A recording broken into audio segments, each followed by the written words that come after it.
you're going to meet Islander defenseman Dave Langevin in our USA studio with our host, Al Trautwig. The score after one period of play here in Edmonton.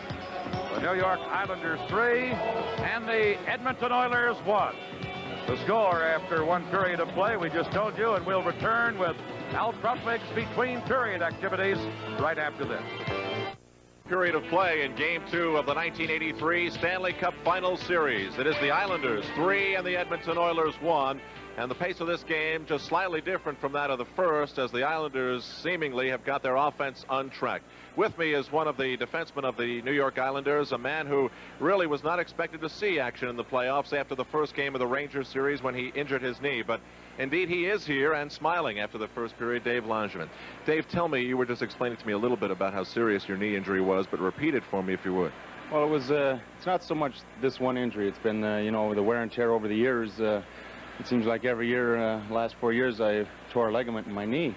And I only have one left. And I was planting my leg behind the net to make a pass, and I was hit. And when I was hit, you know, there was a lot of pain. And then when I tried to stand up on it, it just felt like my knee was just going to slide off my leg. And right there, the signs weren't too good for me. And, well, the only thing, well, the doctor said I probably wouldn't play again. But then, you know, he said the only way to know for sure is to have the arthroscopy. And the ligament seemed to be intact, but the cartilage was torn. So what he did is he sewed the cartilage. He didn't have to remove it, which I was glad. You know, that, you know, I'd hate to have arthritis too, you know, amongst all the other problems. And, you know, he eliminated the ligament with what he did. And the only thing I could do was a time factor. I did is work as hard as I could to get back, and I'm here. The dread of every athlete of the terms and words will probably not play again. When you first heard that, what did you think? Oh, there's so many things, you know, that go through your mind, you know, but I've been pretty happy with the things I've done, and you have to be, you know, you have to look ahead, but it's a tragedy you don't think of. I'm sure in any profession things like that can happen, but when my legs are my game, you know, that hurt me the most. And but you know, I was just thinking one thing at a time. You know, let's see what the surgery would come up with, and it worked out fine, and I'm still here, and it's going to take a lot more than that. Well, with you sitting next to me, having already played games 1 and 2 in this series, and Kenny Morrow coming back after only 2 days, arthroscopic surgery seems like almost a miracle cure. But you are here. That's in the past. This series has been a very exciting one. That first period, though, the Islanders, I felt, had to come out and establish their offense, something they did not do in Game 1. And then looking at the scoreboard, they did do that. Right. It wasn't so much you know, establishing our offense. I think we just had to, we start from our end. You know, that's the key. You know, they have so many goal scorers, and everybody's moving tonight. Last game, we were getting the puck, and we were standing when we were receiving it. You know, and it's easy to get checked that way. And tonight, everybody's moving, and hey, we could see it. We're only 3 wins away, and we got a chance to win 2 in this place where nobody thought the mighty Oilers would ever lose. But don't doubt the Islanders, because we're going to keep coming.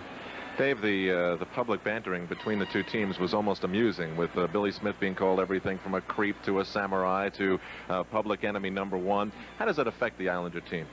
Well, we just consider the source. Glen Sather isn't one of the most knowledgeable hockey people, and he isn't one of the smartest. You know, I played for him for 3 years, and you know, all I can say to Glen, it's still done on the ice. You know, you're not going to win a game talking in the paper.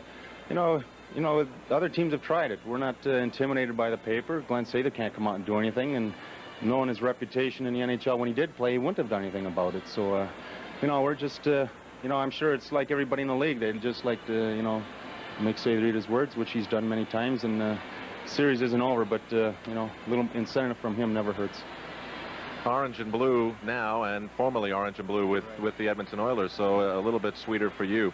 Your role, your mobility on the ice is really going to be tested by this fast and talented Oiler team. How do you feel out there? You made one fine check in the first period that I remember. Right, you know, came up a goal, but, you know, I still, it was a good tester for me, because I had all my weight on my leg, and a big guy like Semenko coming across, and you know, it was a good collision, but my knee was there. So, and then right from there, I just, I'm going to go. You know, there's no pain, you know, when I play, but when I'm done, you know, usually when I sit down and it starts stiffening up, there's a lot of soreness, but, you know, that's just part of it, and it's what we have to do to win. So I would assume you've completely changed your attitude around from a career-ending injury to looking forward to next year even. That's right. You know, I've played on this situation for the last 4 or 5 years, and it hasn't scared me you know, those 4 years, and I'm not going to let it get me down now. If it happens, it happens. And, you know, if you go out and thinking about it every night, you're going to get hurt. And, you know, there's a lot, I think life's mapped out for you. You could get hurt doing a lot worse things. But I enjoy it, and I'm going to keep going as long as I can. Dave, thanks a lot. Thank you, Ron. Dave Langevin of the New York Islanders, and the Islanders lead here 3-1, but Dave certainly has a lot more to be happy about than that. And for being our guest, he'll receive a pair of Levi's for Men, 2-horse brand jeans. They're authentic Levi's jeans cut for a man's build, pre-washed and pressed for a dressier look. 2-horse brand jeans from Levi's for Men. Our guest has been Dave Langevin, defenseman for the New York Islanders. And when we return, we'll take